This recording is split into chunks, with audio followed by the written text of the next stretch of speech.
Tá bom demais, glória a Deus. Quantos estão felizes com Jesus aí? Amém?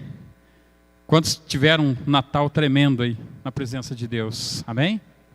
Estava semana passada na praia, fizemos um culto familiar lá na casa da minha cunhada. Foi algo assim tremendo também de Deus. E eu creio assim que nós temos muito a agradecer a Deus. Eu ministrei na igreja, esqueci agora o nome, da mãe da Jéssica, a Luz do Mundo. Eu nunca lembro o nome da igreja. E Deus ele me deu uma palavra. Eu quero falar nessa noite. Não é bem essa palavra que eu quero ministrar nessa noite, mas eu creio sim que nós temos. Se o Guilherme puder pôr para nós lá, os meninos da mesa lá, puder pôr para nós lá essa palavra para a gente iniciar. Mas depois eu quero me aprofundar um pouquinho mais na palavra, naquilo que Deus tem falado no meu coração, aquilo que Deus tem me dado. Eu meditei bastante hoje na palavra de Deus. Está lá em Eclesiastes 7:8. E depois você vai me colocar 1 Samuel 7:12. Uma palavra para nós darmos uma introdução naquilo que Deus quer falar para você nessa noite. Aquilo que Deus espera para cada um de nós. Nós estamos a um dia da véspera de Ano Novo, a 2 dias do Ano Novo, dia 1º de janeiro de 2019, onde nós temos uma promessa de um tempo novo, amém? Então, para que nós possamos ter um tempo novo, queridos, nós precisamos estar agradecidos pelo aquilo que Deus fez por nós nesse ano 2018. Eu creio assim que, se eu for perguntar para alguém quem não passou dificuldade esse ano, levanta a tua mão, quem não passou dificuldade. O irmão José foi abençoado, mas nós passamos muitas dificuldades na área financeira. Não podemos dizer assim que foi um mar de rosas. Mas a palavra de Deus diz, queridos, aqui em Coríntios, não é Coríntios, Eclesiastes 7:8. Essa também é uma palavra boa. Portanto, se alguém está em Cristo, nova criatura é. As coisas velhas se passaram, eis que tudo se fez novo. Amém? Eclesiastes 7:8. A palavra de Deus, ela é algo assim para quê? Para que nós possamos colocar a nossa vida. Puxa, vamos passar dificuldade. Nós vamos passar por batalhas. O próprio Jesus diz, que nós teríamos aflições. Aí eu quero me ater na parte A do versículo, que diz assim, o fim das coisas é melhor do que o seu início. Muitas vezes nós começamos o ano, começamos com dificuldades. Nós vamos começar o ano de 2019, nós vamos ter que pagar o nosso IPVA, ou não é? Nós vamos ter que pagar o nosso IPTU. A luz, ela não deixa de ser cobrada, Seja dezembro, janeiro, ela vai vir.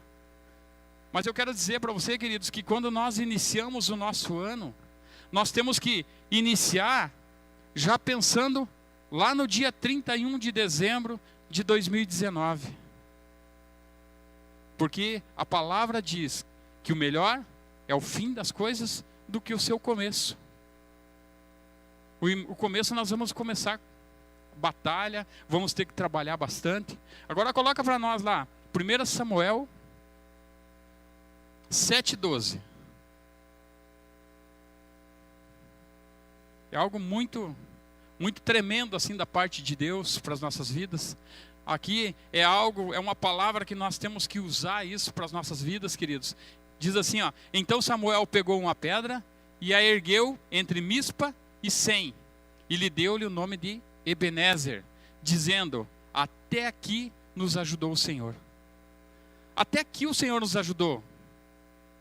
Nós iniciamos, a palavra de Deus diz assim que nós devemos olhar para o fim das coisas, para aquilo que Deus vai fazer.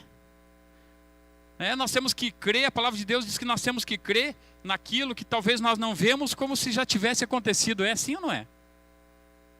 Nós temos que crer assim. Ah, mas eu estou almejando a minha casa.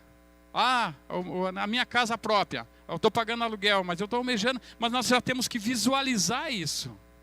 A palavra de Deus diz que nós já temos que olhar aquilo como se já nós tivéssemos já. Então nós precisamos. E Deus colocou essa palavra. Eu não ia ministrar essa palavra nessa noite, né, que a palavra na realidade é outra. Mas eu quero dizer para você que todas essas coisas sem Deus nas nossas vidas é impossível. Sem Deus, com as nossas próprias forças, isso é impossível acontecer.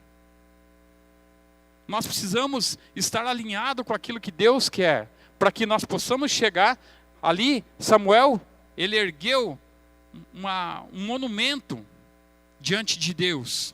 Ele ergueu um monumento, por quê? Porque quando as pessoas passassem por ali, as pessoas iam olhar aquele monumento e dizer assim: puxa, Samuel venceu. O povo de Deus venceu. E eu quero dizer para você nessa noite, que quando nós olhamos para aquele primeiro versículo de Eclesiastes 7:8, e nós vemos que o melhor é o fim das coisas do que o seu começo, e quando nós edificamos, nós erguemos um monumento a Deus, nós estamos sendo gratos a Deus. Mas a palavra de Deus que eu quero ministrar com você nessa noite, essa foi a introdução. Eu quero que você abra a tua Bíblia comigo lá em João, capítulo 6, versículo 68. Deus, ele falou muito comigo nesse versículo, nesse capítulo, porque eu tenho já, bem antes do Natal, Deus tem falado comigo nessa palavra. Eu vou ouvindo no rádio e Deus começa a falar através de outros pregadores, e isso tem mexido demais comigo, né?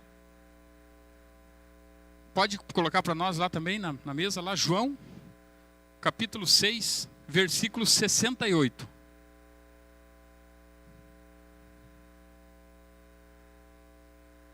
Aleluias, glória a Deus.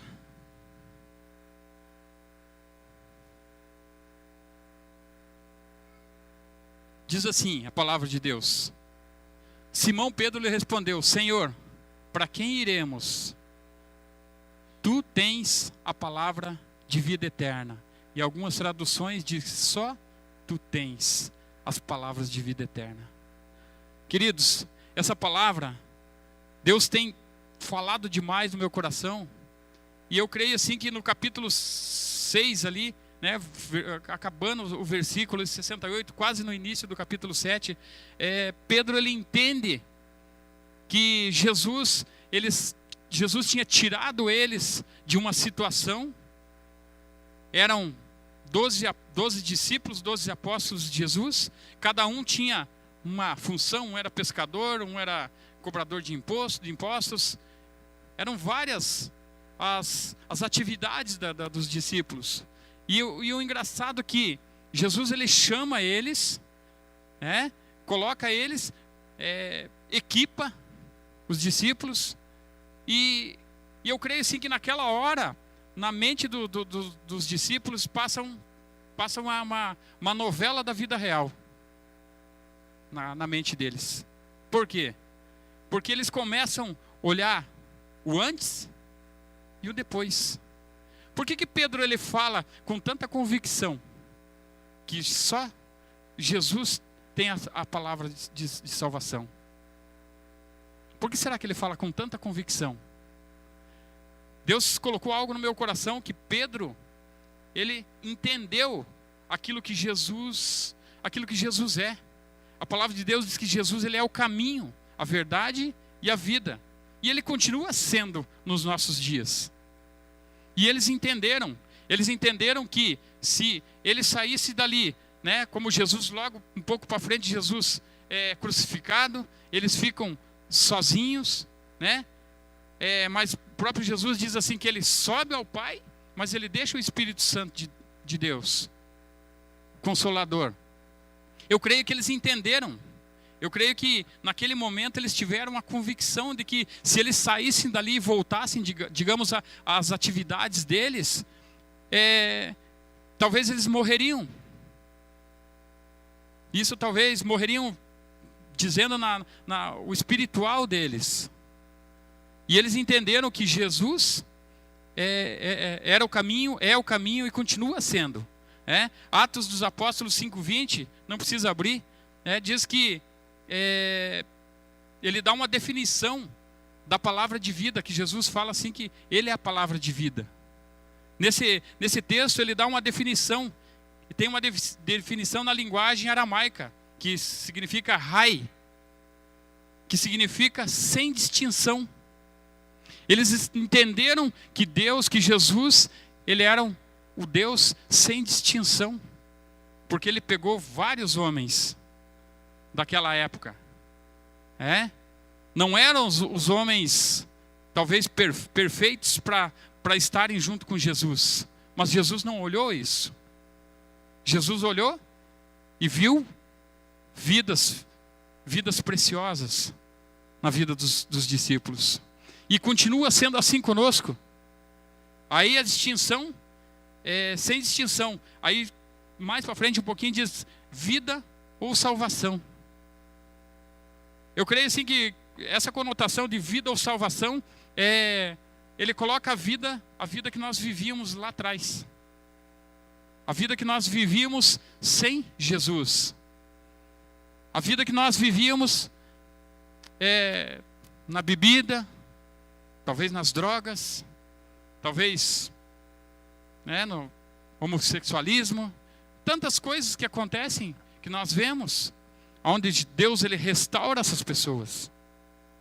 Deus ele tira aquelas pessoas daquela velha vida, como diz Coríntios 5,17, aquele que está em Cristo. A palavra, o pastor falou assim, aquele que está em Cristo, pastor, nova criatura é. As coisas velhas já se passaram. Os apóstolos, os discípulos entenderam isso. E eles começaram a trilhar aquilo que Jesus queria que eles vivessem. E eu começo a imaginar Jesus nas andanças dele, pregando a salvação, escolhendo os 12, e diante deles, a vida deles possam comparar. Eles fizeram uma comparação daquilo que eles viviam e daquilo que eles estavam vivendo. E nós, muitas vezes, quando o pastor às vezes falava aqui, quando nós estávamos lá no templo antigo, que eu ia orar, lá tinha 4, 5 pessoas, dava vontade de abandonar. E muitas vezes isso passa nas nossas cabeças. Passa ou não passa? Muitas vezes dá vontade de parar. Eu creio assim que os discípulos naquele momento, isso passava na cabeça deles também. A vontade de parar, a vontade de desistir, de abandonar, de largar os betes, de chutar o pau da barraca. Parar. Mas Pedro ele teve uma convicção.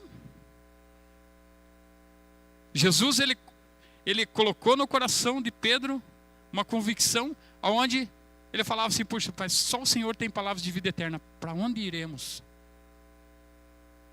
Para onde iremos? Essa é uma palavra assim que chama a nossa atenção. É uma palavra que coloca um ponto de interrogação nas nossas mentes. Para onde iremos? Se só o Senhor tem palavras de vida eterna.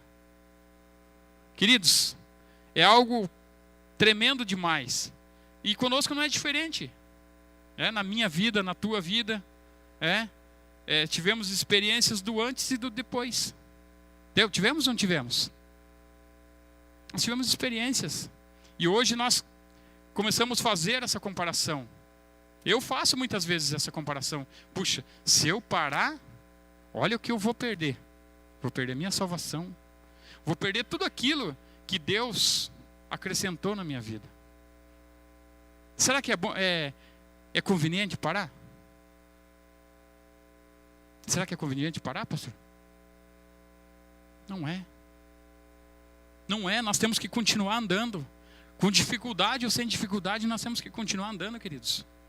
O povo de Israel, eles param na frente do mar lá, e daí Deus fala assim, tem havido muito tempo nesse lugar. Levanta e anda. Mas para onde nós vamos? Vamos nos deparar com o mar. Mas Deus ele faz o milagre, Ele abre o mar. Muitas vezes os problemas, queridos, as dificuldades, para que nós possamos almejar um novo tempo, nós precisamos olhar para o mar. Talvez o mar lá está fechado, mas não estamos vendo o mar se abrindo. Mas nós temos que visualizar esse mar se abrindo. Nós temos que fazer a nossa parte, né? O pastor falou algo muito interessante esses dias. Tem coisas que nós temos que fazer, que Deus Ele não vai fazer por nós, não. Nós vamos ter que levantar cedo, vamos ter que trabalhar. É bom trabalhar? É bom ou não é? Muitas vezes não é bom, né? Se levantar aquele dia que você está com aquele sono assim, né? Que você levanta assim, um olho abre, o outro não. E você fala assim, mas eu tenho que trabalhar. Eu preciso trabalhar. Eu preciso trabalhar. Eu preciso correr atrás. Então nós fazemos essa comparação do antes e do depois. Do antes de Cristo e depois de Cristo nas nossas vidas. Pedro, ele teve essa convicção. Pedro fez essa comparação. Ele falou assim, não, eu não vou voltar para trás. Para o Egito eu não volto mais. Comer cebola? Voltar para o Egito para comer cebola? Então Pedro teve essa convicção, né, de Jesus. Para quem iremos? Em nossos dias atuais, nos deparamos, queridos, com situações que nos colocam na mesma posição de Pedro. Muitas vezes nós nos deparamos, puxa, vamos comparar a nossa vida o antes e o depois. Mas Pedro estava convicto daquilo que Deus tinha para a vida dele, né? Tinha uma certeza no coração. Será que muitas vezes nós temos essa certeza no nosso coração? Ou será que a dificuldade vai conseguir nos tirar? Será que a dificuldade vai conseguir nos barrar para que nós não possamos chegar num novo tempo? Nós precisamos continuar andando.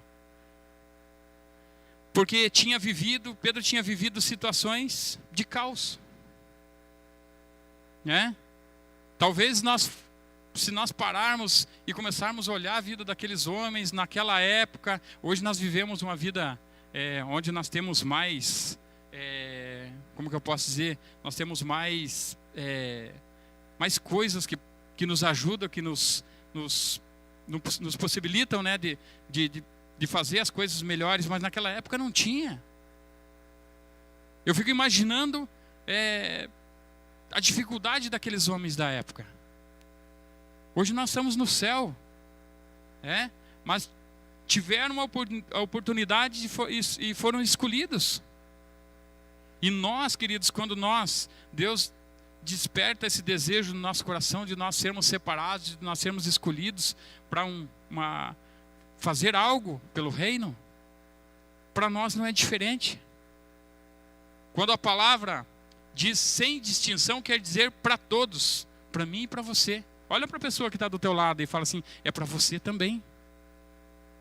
Mas fala com convicção, convence ela que é para ela. Nós estamos em pouca, né, faltando bastante gente hoje, mas fala aí, né, convence ela, é para você também, é para o senhor também, irmão José. É para cada um de nós. Então essa distinção, olha para a pessoa do teu lado, a pessoa que está do teu lado é igual a você, não? Olha para ela aí. Não é, né? Porque nós servimos um Deus multiforme. Ele fala que nós somos a imagem e semelhança dele, né? Mas se você olhar para o rostinho dessa pessoa, ela não é igual a você, né? A irmã lá, sua filha lá, ela é bem parecida com você? Não, né? Não é. Mas olha a grandeza do nosso Deus. É sem distinção de cor, de raça. É sem distinção. É para todos. O chamado é para mim, é para o Robson, é para o Pedro, é para a Jéssica, é para a dona Romilda. É sem distinção. E nós precisamos compreender isso. Pedro, ele compreendeu isso. Ele fala assim, na palavra ele fala com tanta convicção, para onde iremos? Ele faz, para onde iremos, Senhor? Talvez se nós pararmos, para onde nós iremos? Agora eu quero dizer para você, se nós paramos, fala assim, eu não quero mais. E quando Jesus voltar, para onde nós iremos? Isso é algo assim para nós colocarmos na nossa cabeça, queridos. Hoje eu fui num velório hoje de um senhor lá perto de casa. Tive muito contato com ele na época. Nem tinha o Adriano ainda, foi logo que nós fomos morar. Ele estava andando, ele simplesmente caiu, bateu a cabeça e morreu. Para onde iremos?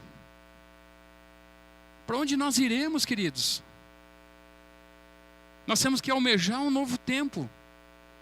Mas nós não podemos esquecer que Deus ele não prometeu os próximos 5 minutos para ninguém. Ele bateu a cabeça. Sabe o que saiu no atestado de óbito dele? Não sabem a causa da morte dele. Fizeram todos os exames nele, não sabem a causa da morte.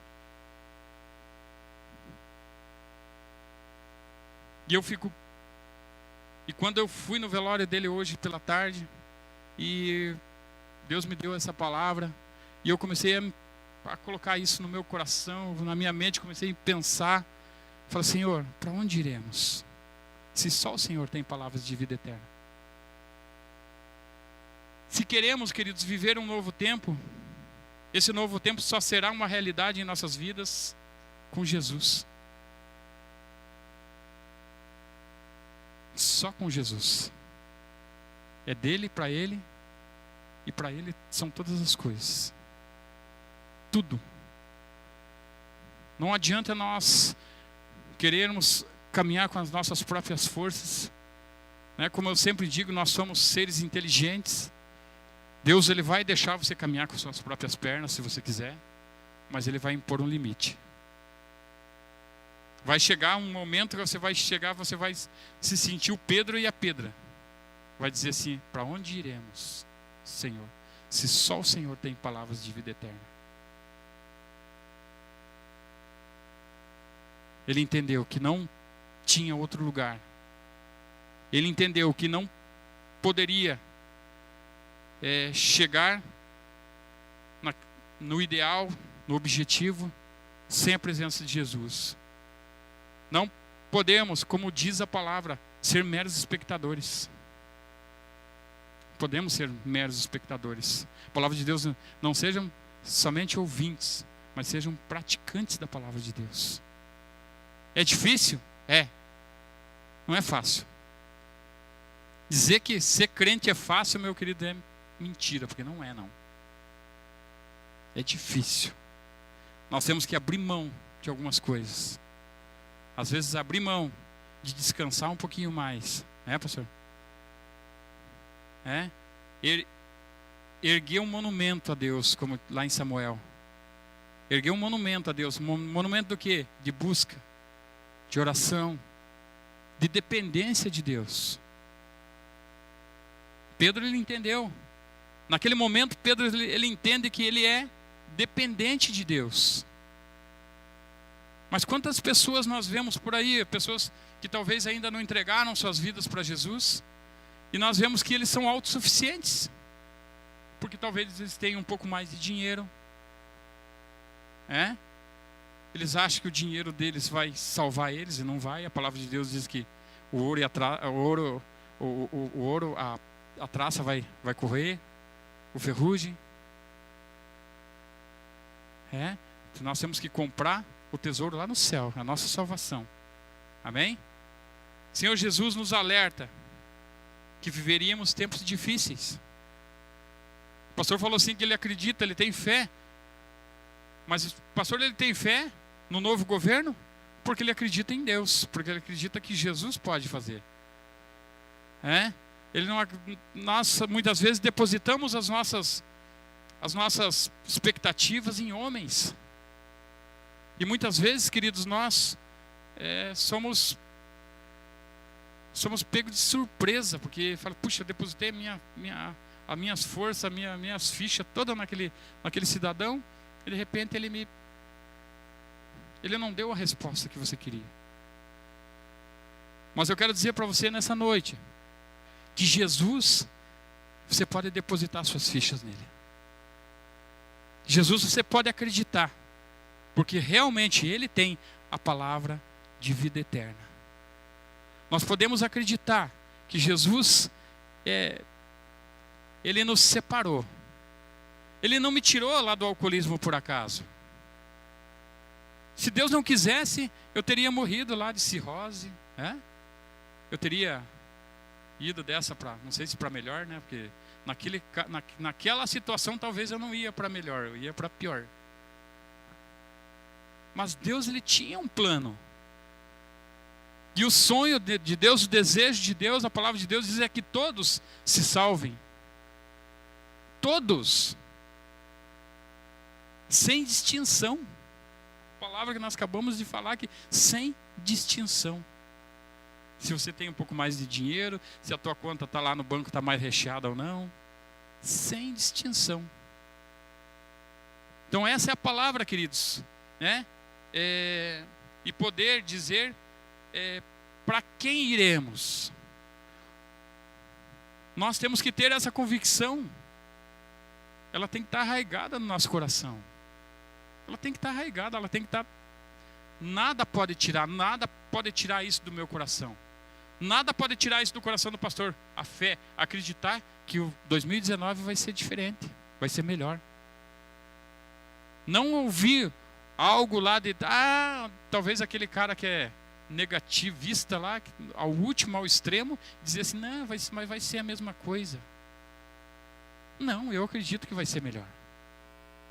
Eu creio. Eu acredito. Não estou depositando a minha confiança em homens. Estou depositando a minha confiança no Senhor. No Senhor dos exércitos. No Senhor que salva. No Senhor que cura. No Senhor que liberta. Esse é aquele que eu tenho depositado a minha confiança. Estava comentando com o pastor ali. E estava lá na minha empresa lá, trabalhando, estava com 20% de comissão, meu salário estava tudo de vento em popa. Devolvi o meu dízimo, a minha oferta, mas sobrou um dinheirinho para me colocar lá no banco lá, para não mexer naquele dinheiro, falei, deixar isso aqui, vai ficando mais, pegando perto dos 50, já começa a fazer uns exames mais uns, mais outros, né? E isso custa. E eu não entendi o porquê que deu aquela reviravolta lá no meu trabalho, onde eles chegaram para mim e falaram assim, ou vocês aceitam os 10% ou a gente manda vocês embora. E diminuiu, realmente diminuiu. Não vou dizer para vocês que afetou totalmente, mas ela teve uma queda. Ela teve uma queda. E daí, esses dias eu estava orando e estava falando com Deus assim, agora eu entendo o porquê que Deus permitiu que aquele dinheirinho, eu colocasse aquele dinheiro lá na conta. Porque viriam tempos difíceis. Onde aquele dinheiro eu consegui pagar o meu convênio. E eu falei assim, nossa, mas isso é tremendo demais. Muitas vezes a gente não entende, queridos, o trabalhar de Deus nas nossas vidas. Muitas vezes a gente não compreende o que Deus, aonde Deus quer chegar. O que Deus quer com aquela situação. Nós não entendemos, porque a nossa mente, ela caminha anos-luz atrás, né? Daquilo que Deus tem para nós. Mas nós temos que ter essa convicção. Para quem iremos? Para quem iremos? Amém?